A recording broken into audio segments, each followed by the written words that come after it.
Hello and welcome to a League of Legends guide brought to you by Darkninja. Today we are going to be looking at Fiora in the jungle. So first up, let's start with the abilities. So her passive duelist is every time she hits, she basically gets health back over time. Q ability Lunge is a distance closure move that can be used twice within 4 seconds of each other.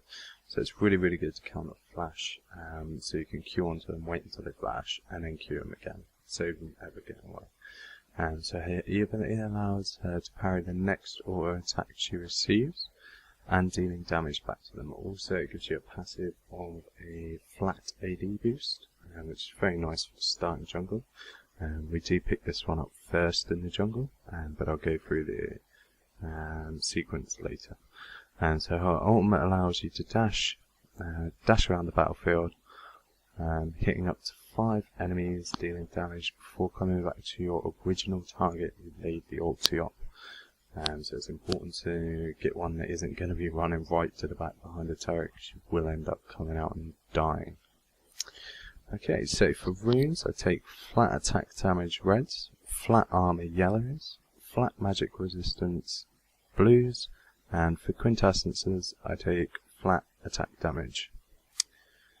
Okay, now moving on to the masteries. For masteries, I run at 21 points in the offensive tree, picking up all the AD improvements, 0 points in defensive tree, and 9 points in the utility tree, picking up increased buff duration. You can change around your masteries going into defensive tree instead of the offensive tree. Personally, it works better for me like this, but obviously if you don't have armor runes and stuff, you might find you need to get some defense. So make the masteries however you want them to work for yourself, really. Okay, now for items, I take cloth armor and 5 health pots. Then I go on to my, then on the first buyback, we'll come back with around about 1050 gold is perfect, and to pick yourself up boots level 1, and then upgrading your cloth armor into your razors. Then obviously you want to be going out and ganking as much as you can. Once you've accumulated around about 720 gold, you want to come back, buy yourself wriggles, and the attack speed boots. After that, obviously go back out, gank again. When you come back in, roughly when you're on about 1200 gold, and to pick yourself up a zeal, which is obviously going to help you movement speed wise, crit wise, and everything that is needed for this character, which will also change into a Phantom Dancer after you get a Cloak of Agility for an Infinity Edge. So once you've got your Infinity Edge, once you've got your Cloak of Agility, getting ahead of myself again, you basically want to then build that into an Infinity Edge. So once we've finished the Infinity Edge, you can either go 2 ways about it. You can build straight into a Phantom Dancer, or you can build yourself a Phage. I personally like to just go Phantom Dancer, and then I'll build into a Phage, which then will turn into a Frozen Mallet after. Obviously this is getting quite late in the game, these are expensive items, so don't expect to every game get every single item I've listed. But I have gone for, just in case you get them 50-unit games that we all absolutely love. You want to obviously pick yourself up a Frozen Mallet from Phage, as I said. And then if your game is going on really long, get yourself a Guardian's Angel, or vice versa. You can get a bit more damage if you want burst, but I find Guardian Angel's late is great. It keeps you obviously able to kind of stay in the fight longer. So now let's move on to the route that we take. So first off, obviously standard opening, you do want defense around your blue, kind of standard kind of jungle stuff. You've got 2 options. You can either start wolves before blue spawns, or vice versa, you can just go straight for blue then get wolves after. I personally like going wolves first, it's a lot quicker. It's just getting the people to actually do a bit of damage, because you cannot solo them. So first off, you want to be picking up your W spell, so the reflect spell, flat AD as well. We start off at about 90-ish AD, so you do hit quite hard in the jungle at the start. So yeah, what we're going to do is just basically show you the route on this, and I've got some kill clips and stuff that we'll share a bit later. So you start off by hitting the big one, pop your W straight away, and just knock them down pretty much. We do start with the cloth health pots, so you know, pop a health pot. No need to save them. We've got 5 of them. So then just get your blue leashed. So a leash is basically someone else pulling it for you, so you can get free damage on it. As soon as it comes back onto you, do press your W to reflect the first damage. Damage it down to about 490 HP, and then hit your smite, and then take down the little ones. Now for your second spell, you do want to pick up your E, so it's the increased attack speed, also gives you some movement speed as well, but after clearing camps, if you pop it and you've still got it up. It's quite good for ganking as well, it's a lot more damage. So your primary kind of thing now is going to be going down to Wraiths. Pop your E, pop your W, you'll find that you take down that big one so fast. You will struggle with the little ones. You can find that the parry doesn't actually always parry the little ones' attacks. On Wraith camps it definitely doesn't, Golems it does. Any big minions, same with cannon minions in lane, it'll do it. So we don't go Regiac because we haven't got a smite up, so just go straight Golems. You see on Golems the little one will actually parry, so you do have to try and time it well to hit the big one to take it down a bit quicker. As you see, I failed 2 in a row, so that's why it's kind of taking me a bit low, but I'm sure you guys do better than me. We then pick our Q up at level 3 so we can actually gank straight away. There is other options that you can do and start red and gank at level 2. And this just worked for me. So we do want to be opening with 1 Q, save it for the flash. I did accidentally hit it twice, so I just exhausted him, and just take him down. I got very nicely picks up the kill here. Obviously his super long range is just pure OP. But yeah, so we got first blood pretty much. We got it in an assist, so that's all good. We're going to head him back into the jungle. You want to gank before doing your red purely because you want to kind of wait for that smite cooldown. You can just go straight on to doing red quite easily. I just saw bottom was a bit overextended and we went down there. So, after you've done your red, you just go to your Wraiths.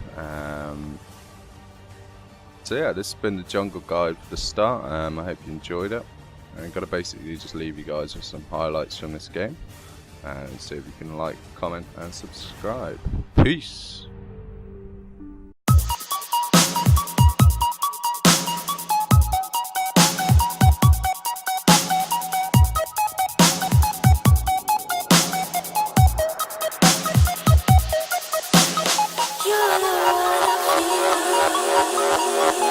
Don't say that you don't love me.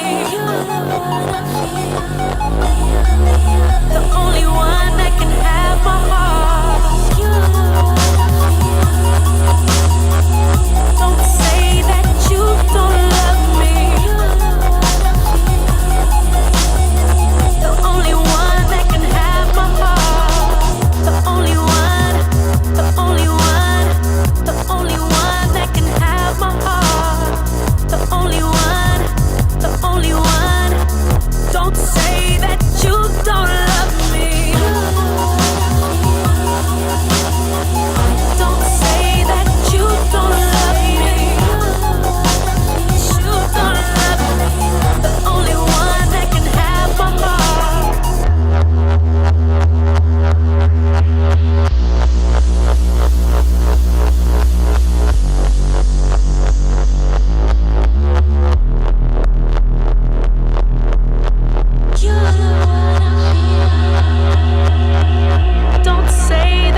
you and I knew we were born to fly. Come take a walk on the wild side.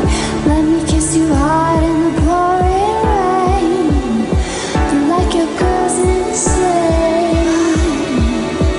So choose your last words. This is the last time. 'Cause you and I, we were born to die.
I was so confused as a little child, trying to take what I could get, scared that I